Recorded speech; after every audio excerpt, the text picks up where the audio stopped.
Uh, 2023, I will be celebrating 50 years doing tree work. I started this business in 1973, and I have no regrets. I've got to say, I'm certainly not rich, but I have everything I need. But what I can say is, while this is not a get-rich-quick type of business, it is a business that has given me so much in so many different ways.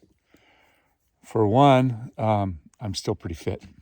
I'm 69 years old, well, almost 69. And I feel like I'm still really strong. I can keep going. I can do things that, most of my friends the same age can't do. And I attribute that all to the type of work that I chose. The fact that I've been working outdoors my whole life, the fact that I've kept physically fit and, used my body instead of my brain. Well, I use my brain too, but, it's been a real benefit to me in a lot of ways. And the business that I chose, working with trees, has been so rewarding. It has taught me so much. From the people I meet to the different adventures that I get to experience. One thing I can say about this line of work is that every day is a different adventure. I wake up in the morning and I don't really know what's going to happen to me, what's going to occur.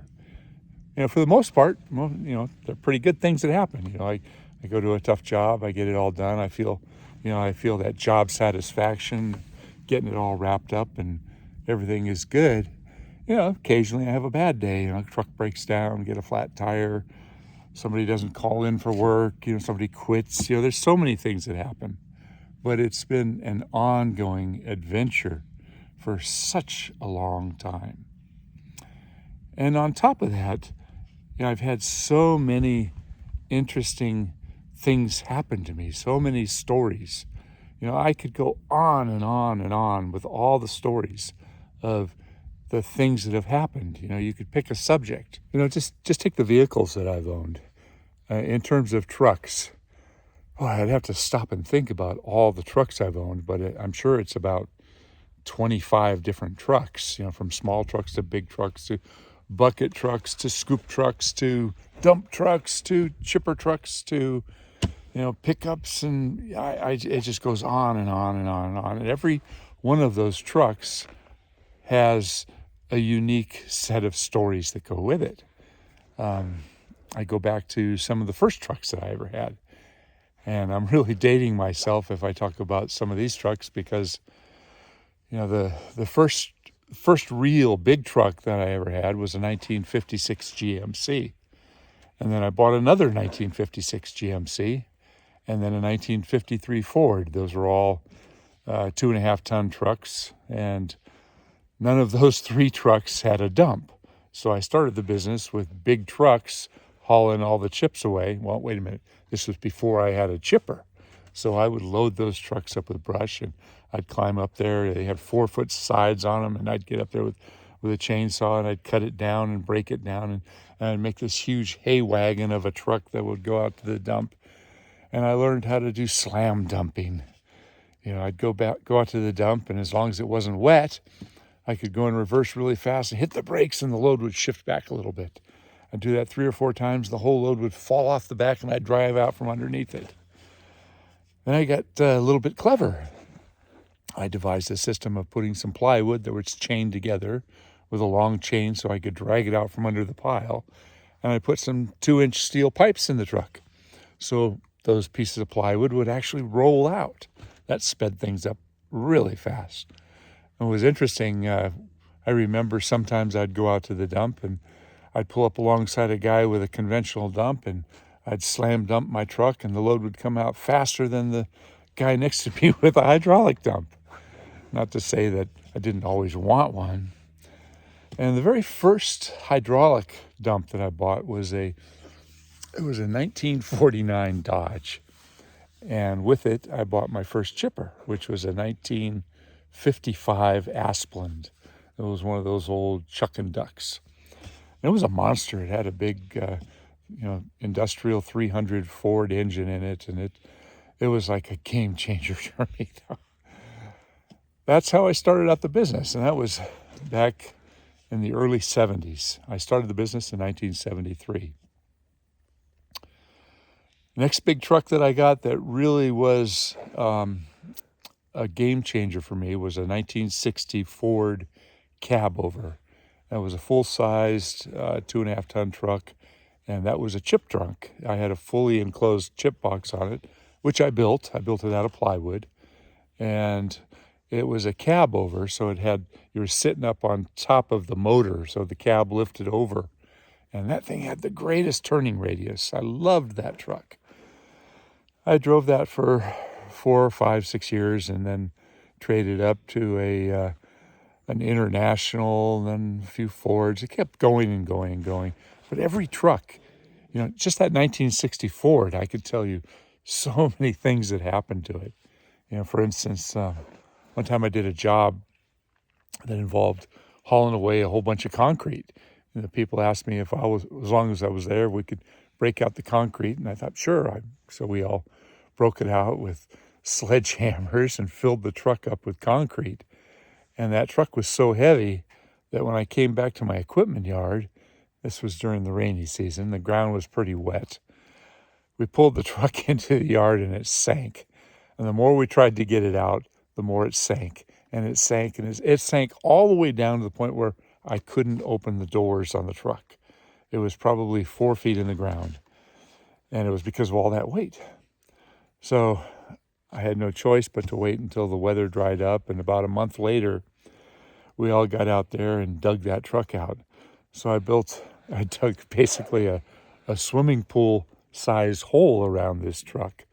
And then I pulled all the concrete out, and I started stacking the concrete up and putting house jacks on it and jacking it up and putting concrete up and then jacking it up, putting concrete up.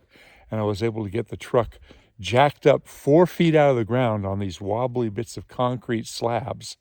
The slabs were only about 20 inches or so in circle.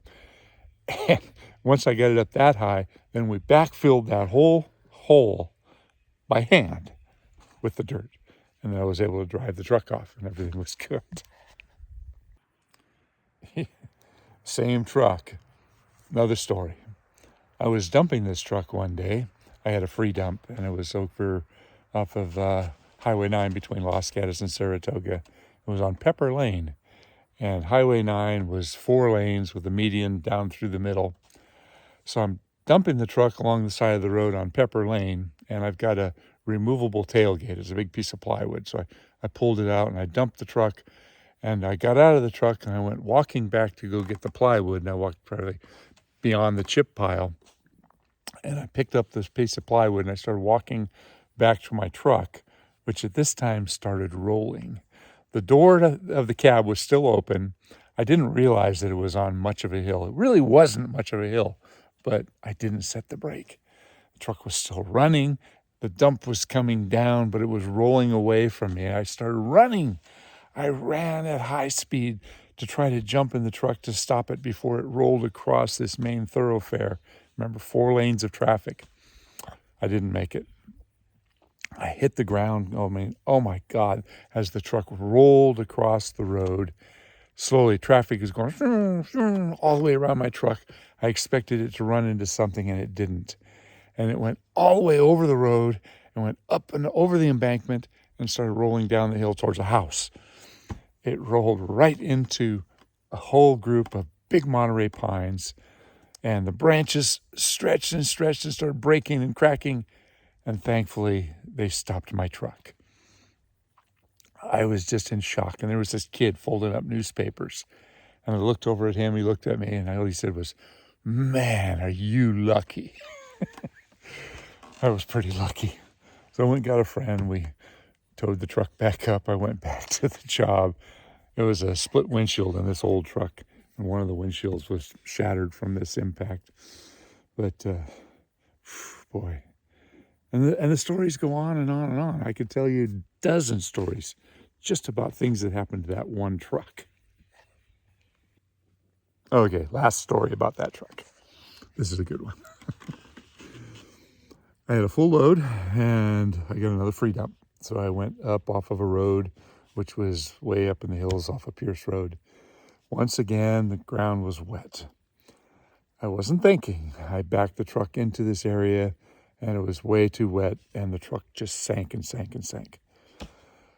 The more I tried to get it out, the worse it got, and I was just so mad at myself. I was like, I've been here before. How stupid can I be? So I called a tow truck. A tow truck came out, but because it was down a hill, the tow truck pulled up to it, and with everything it could do, it could not pull the truck out of the suction of being stuck in the mud. And it was down deep. I couldn't even dump the truck. It was so deep because the back of the truck went into the dirt. So I called a bigger tow truck. I called the biggest one I could find. And he backed up to it and he pulled and he pulled and he pulled and he pulled and he was spinning the wheels on his truck and it wouldn't work. He couldn't do it. So I was about 2 miles from where I lived and I walked home just totally dejected. And I almost got home and there was this massive big truck with this really long trailer. It was a flatbed trailer, and I went up to the guy and I says, man, I'm in trouble. Could you help me? And I told him the story, and he says, well, have you got a big cable? I did. I had a great big 1-inch logging cable that was at my house, and he says, go get the cable, and we'll see what we can do. So I jumped in his truck, and he drove me all the way back up to my truck, and he backed about a quarter of a mile, this long trailer. It was like a 40-foot trailer. And he backed it all the way up over the ridge, and the back of the trailer went like this as he went over. And I put the cable on the back of the trailer, and when he pulled it, it wedged it and pulled my truck up and out. So it was that prying up action that popped it out of the truck, out of the mud. I got the truck out, and I was so thankful. I mean, I would have given that guy $1,000. I was so happy, and I just went up to him and I said, oh, thank you, man. Thank you so much. You know, what can I pay you? And he looked at me and he says, you don't owe me a thing, son, but I'll tell you what, next time you see somebody in trouble, you help them. That's the end of my story, but you know what? That was about 45 years ago, and I've never forgotten that story, and it's stuck with me my whole life. So next time you see somebody in trouble, do what's right. Thanks for watching.